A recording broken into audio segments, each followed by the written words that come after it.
Welcome, everybody, to Secret Sauce, the show where we unpack business tips, life hacks, and advice from industry leaders. I'm Karly.iacono. Today, I am joined by Schwadel, who is a vice president at Allsure Insurance Brokerage. Welcome, Isaac. How are you today? I'm doing great, Karly. Thank you so much for having me on.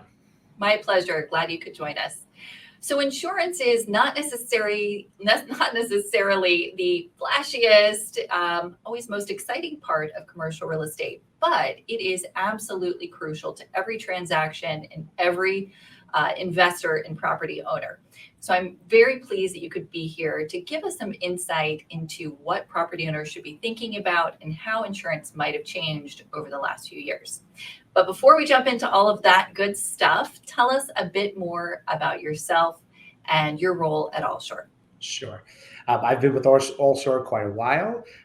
What draws me to insurance and keeps me in the field, despite not being the flashiest part of it, as you said, is the perfect fusion of meeting people. I'm a broker, so the main job is a sales job, but there's also the strategy and the analyzation part. So there's a lot of using your brain, if you will, in the sales as well. So that's what keeps me there, and that's hopefully what benefits the clients as well. So tell us where we are in the insurance world. Have you seen any material changes post-COVID? Let's start there. Sure. So the biggest change post-COVID that we've seen does not affect too many people in a tangible way, but what we do see is a lot of people, and I know you're involved with some triple net leasing, a lot of restaurants who were forced to close or had severe business slowdowns. A lot of restaurants tried to file claims for loss of business, which unfortunately are excluded on most policies. What a lot of insurance companies did post-pandemic or even during the pandemic on the renewals was to make it much more clear. They added another endorsement, and that sort of made it very clear that, diseases and pandemics are not something that is covered under your normal insurance policy. And then, like every other business, it's, insurance companies and carriers are opportunists. Some have offered another product to cover, for the loss of business in the event of a pandemic. That would be the most, obvious change that we've seen. A secondary change is what we've seen is related to the supply chain issues, which either are related to COVID, depending on who you ask, is building valuations the carriers are requiring higher building valuations. Let's go back to the first one that you mentioned. So with insurance, are you seeing a lot of your customers take this supplemental insurance, or is it just an added cost and they're saying we're not going to sign up for this business disruption insurance, even though now it's currently excluded from our new policies? How popular is that coverage? So just to be clear, business interruption is included on most policies. Okay. But for specific, in other words, if a building were to burn down, a restaurant were to burn down, and then, they would, for obvious, there would be no business for whatever time it took to rebuild, that would be covered. Business interruption due to a pandemic, right, or communicable disease is how they refer to it in a policy, is not going to be covered. We haven't seen many people, we've seen some people make the claims. Most of the time what we've done is advise our clients that unfortunately there's nothing to do. You can put the claim through, but it's going to be denied. And putting a claim through is never great. To have it on a loss run, even if it's denied. So we've advised most of our clients, again, it's unfortunate, but there was nothing to do at that point. But in terms of purchasing the new policy, we have not seen too many people, doing that. And most people think that, COVID was a once in a lifetime. Exactly. Once in a lifetime. Yeah, exactly. Or once in 100-year event. So, people are betting on those odds.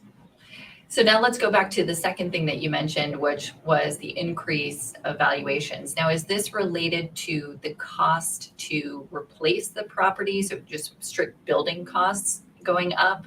So they have to carry a higher value if the property were to actually burn down. Let's stick with that example and be replaced. Is that the concern there? Exactly. Yes, and Okay. it's and something that I like to point out to to clients as well when people say what's the chance of this building burning down? The chance of most buildings burning down to the ground are slim to none, depending on the construction, depending where you are. But what is not uncommon are claims, and again, that is all insurance companies will pay out if there's a small fire or a flood, and again. Materials have skyrocketed, the cost of labor has skyrocketed. So even on those small claims, so if you have a $5 million building, for argument's sake, the probability of the full 5 million being destroyed is not probable, but the fact that there can be $100,000 claim is something that can be probable. And the amount of damage that a flood can cause, 2, 3, 4 years ago might have been 50, now can be 100 or even more. So that's where the insurance companies are really, they were feeling it, and that's why they were pushing for this increased evaluation. Makes sense. How are you seeing premiums be affected? You said that they were going up. Can you quantify that? Is there a certain percentage, or is it just due to inflation and all these other risk factors you're seeing it? Right. I mean, insurance is like any other business. What does affect the insurance industry may be different, or the insurance industry is more impacted by a lot of recent storms. Going back 2-3 years, there were some significant payouts, and again, unfortunately, even if you live New York, New Jersey, and on the eastern seaboard, the northeast seaboard, where we don't see too many catastrophic weather incidents, but being that the country as a whole has experienced, Texas, Florida, Louisiana.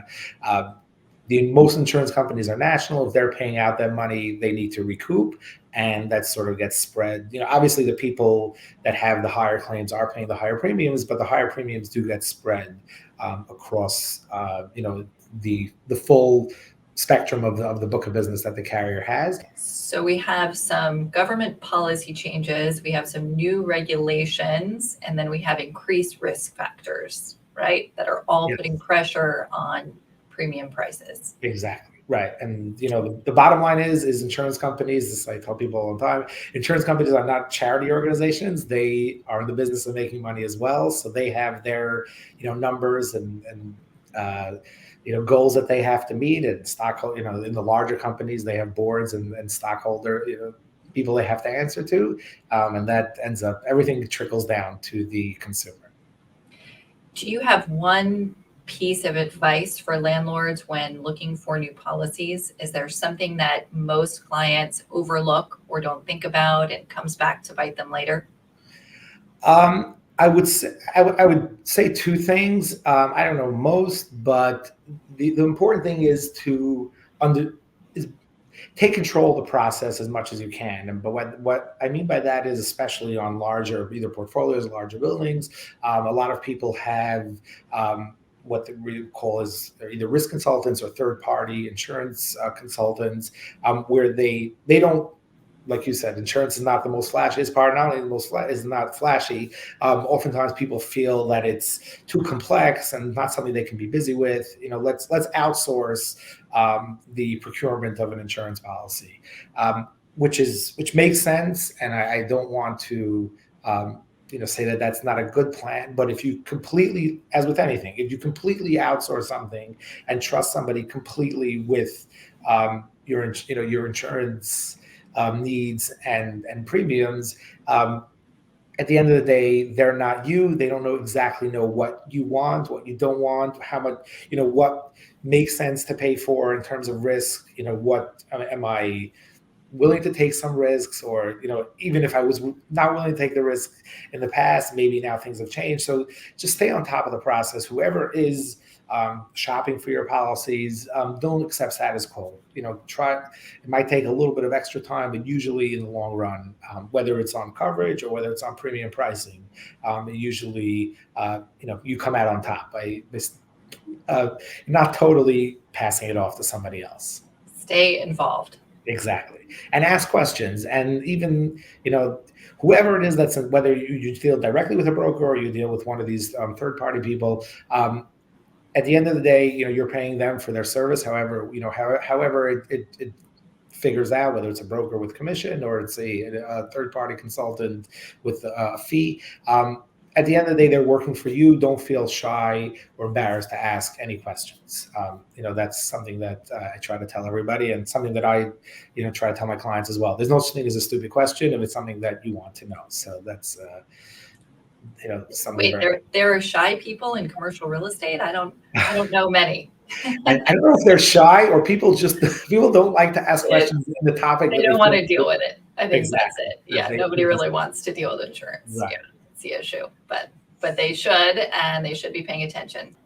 So last question before we get into your personal insights and what keeps you moving. I know you do a lot of work with developers on commercial projects. Have you seen, aside from increased valuations, any change in the way insurance carriers are looking at development projects in particular? It's been a challenging year for developers, Right. challenging few years, right? Rising costs, COVID, delays, approvals getting delayed due to governments being shut down. Now we have rising costs and interest rates.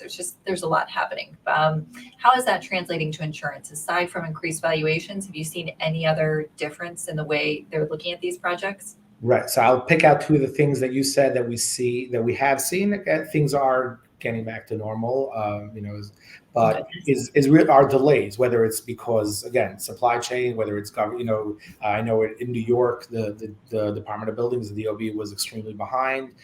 They've tried to get things up and running. They have a website, but that's what we've seen as a major factor. And the reason why that applies to insurance is because on an insurance policy, there's on a ground up construction or a major renovation, there's two parts. There's, again, the property and the liability. Both those policies are not open ended. It's different than a stabilized property where it's an annual an annual policy. There, it's usually for the life of the project, but the life of the project has to be determined prior. So whether it's 18 months, 36 months, or whatever it is, the policy is written based on that. And then getting extensions has been brutal. Either the carriers don't want to offer extensions, and if they are, the pricing has been in some cases really, really expensive. So, and which I don't have to tell you, but getting in when you're dealing with a development, everything is every dollar is or should be spoken for, and adding another major expense in terms of insurance, especially in New York, can really throw things off. So that's where we've seen a roadblock, if you will, and the way around that is when you begin a project is to sort of factor in, you think you can do it in 18 months. Before we wrap up today, any personal insights, tips, or other things you'd like to share about what keeps you going? Right. Okay. So I don't. This is a business podcast, but I am who I am, and I was just having a conversation actually recently with somebody. We all know in any business, especially if you're involved in sales in any way, there's the ebb and flow. There's ups and downs. Something that's kept me focused, and it kept me up when things go down, and then sort of even when things are going well, it keeps you on the straight and narrow. Is my faith is something that that there's always a master plan, and you're being looked after, and it really has kept me true to who I am in terms of staying focused in business. So it's a unique. A unique phenomenon, I guess, that even though it's more of a personal thing, it does help in business as well. I think that's true for your faith, and I'm sure many others, right? It's something bigger than you, something Exactly. to keep you focused and keep things in perspective. So Absolutely. Completely understand. Thank you for sharing. My pleasure. Well, this was very interesting. I appreciate you sharing what's happening in the insurance industry. It sounds like there's a lot to navigate, especially given the conditions over the last few years. So if anyone listening has questions about commercial property insurance or liability, we'll make sure that you can reach Isaac. Feel free to connect directly, and I'm sure he can help direct you as well. Isaac, thanks so much for spending time with us today. We appreciate it, and hopefully we will see you soon. Okay. Thank you so much for having me, Karly. Great to talk. My pleasure. To everyone listening, that was Secret Sauce. We hope to see you again very soon. Have a great day.